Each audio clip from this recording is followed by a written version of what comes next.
Assalamualaikum warahmatullahi wabarakatuh. Perkenalkan, kami mahasiswa dari Strada Indonesia. Di sini kami akan memberi edukasi kepada masyarakat tentang bagaimana cara mengatasi situasi gawat darurat di lingkungan kita sebelum dibawa ke rumah sakit. Situasi gawat darurat tidak mengenal tempat dan waktu. Kecelakaan lalu lintas, serangan jantung, dan lain sebagainya bisa saja terjadi di rumah ataupun di jalan raya. Mengingat pentingnya langkah awal dalam menyelamatkan hidup korban, mari kita kenali apa saja langkah-langkah yang dapat kita lakukan ketika bertemu dengan pasien dengan keadaan gawat darurat. Yuk, cus!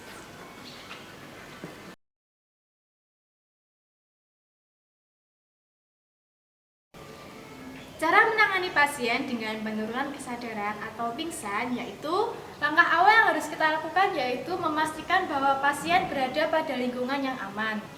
Setelah itu, angkat pasien ke daerah aman untuk diberikan pertolongan selanjutnya. Setelah itu, pastikan pasien tidak sadar. Apabila kita pernah berpartisipasi pada pelatihan hidup dasar, maka dapat dilakukan perabaan pada nadi karotis. Jika tidak teraba, lanjutkan dengan kompresi dada. Rebahkan pasien dengan posisi miring ke kiri atau miki.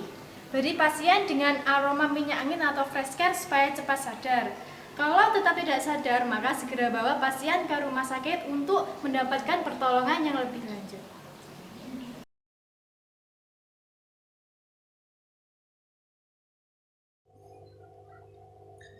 Pertolongan pertama yang bisa dilakukan saat orang tersedat adalah tanyakan apakah dirinya tersedat sesuatu. Jika masih bisa menjawab dengan jelas, maka cukup dampingi saja. Tapi jika tidak bisa menjawab pertanyaan tersebut, segera berikan pertolongan. Jangan berikan minuman apapun, karena cairan yang masuk tersebut bisa menghambat udara. Berdirilah di belakang orang tersebut dan letakkan tangan kita di sekitar perut. Buatlah kepalan dengan satu tangan dan ibu jari berlawanan dengan perut, sementara tangan lainnya menggenggam kepalan. Dengan gerakan tajam tekan tangan di atas dan ke dalam perut untuk mengeluarkan benda asing tersebut dari dalam tubuh. Sebelum tepukan di bagian punggung atau tulang dada bisa menyebabkan batuk dan mengeluarkan benda tersebut. Benda asing ini harus dikeluarkan dari hipopharynx atau larynxopharynx karena merupakan bagian dari tenggorokan yang berhubung ke kerongkongan. Jika benda asing tersebut tidak bisa dikeluarkan dari dalam tubuh, segera larikan ke rumah sakit sebelum orang tersebut kehabisan nafas.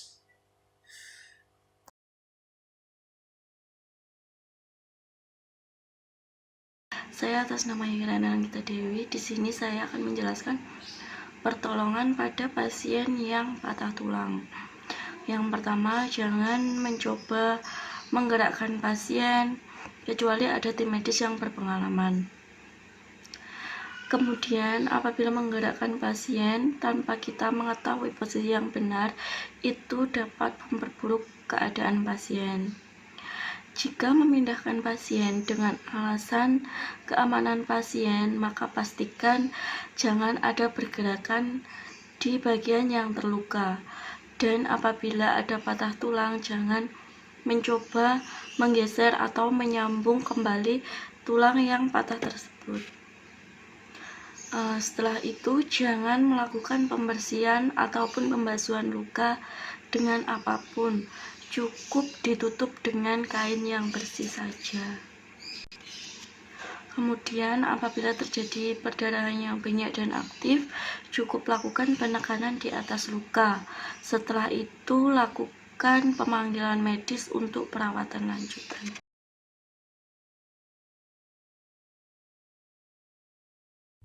Pertolongan pertama pada anak kejang. Pindahkan anak ke tempat yang aman seperti kasur yang jauh dari benda-benda keras dan tajam. Kemudian, miringkan posisi kepala ke salah satu sisi untuk mencegah anak tersedak. Jangan memasukkan apapun ke dalam mulut selama anak kejang, termasuk memasukkan sendok, makanan, minuman, maupun obat-obatan.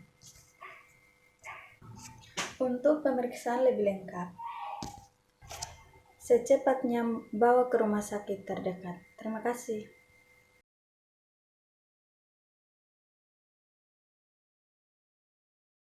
Untuk pertolongan pertama pada overdosis alkohol, jika korban tertidur dengan denyut nadi dan pernafasan yang normal, maka bisa dibangunkan dengan menggoncang-goncangkan tubuhnya atau memanggil namanya.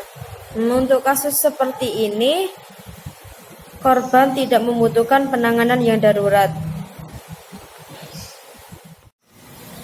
Letakkan korban di tempat yang aman agar tidak melukai diri sendiri atau orang lain, dan jangan lupa dipantau terus keadaannya. Apabila korban tidak sadarkan diri atau tidak dapat dibangunkan dan pernafasannya terlihat tidak normal atau korban dalam keadaan yang koma, jaga agar jalan pernafasan tetap lancar. Lalu setelah itu bawa korban ke rumah sakit terdekat untuk bilas lambung dan pemeriksaan tingkat keasaman darah dan hemodialisa sesuai instruksi dokter untuk menghindari toksik optik neuropati yang dapat menyebabkan kebutaan irreversibel.